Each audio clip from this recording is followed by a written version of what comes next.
Having been a PE teacher for the last 11 years, I've always avoided doing anything more than just teaching my subject. But recently I've started to really think about how my subject can impact on the teaching of other subjects.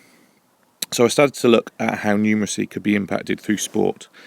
The simple idea was to choose a sport, start up a lunchtime club, and get the students to really start to identify what they were good at and how they would say they were good at something. Not just saying I'm good or better than someone else, but actually to look at the statistics involved. So they would do the maths themselves, and I'd really encourage them to do that, and they'd record all the statistics on my iPad.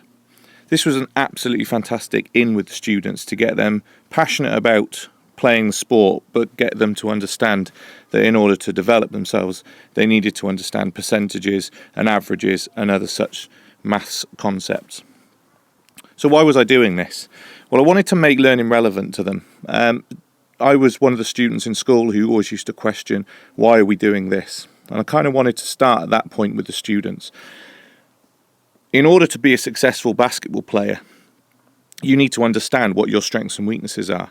And if the coach was going to call you in at the last few minutes of a game, he's going to call on the guy with the highest percentage of free throw accuracy.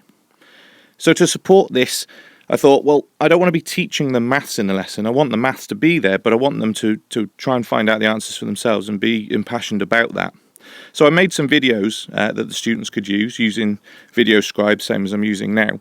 And I linked them to these things called Ubleams, similar to QR codes, but they just look a little bit more attractive to the eye. Students could then access these via the iPods. So iPods were just left around in the room, and the students could access all of this information to then develop themselves. It really helped with developing themselves as independent learners. We were just playing basketball, but they were learning more within that. So I'm going to launch this again in the summer, and this is the launch video that I've created for that.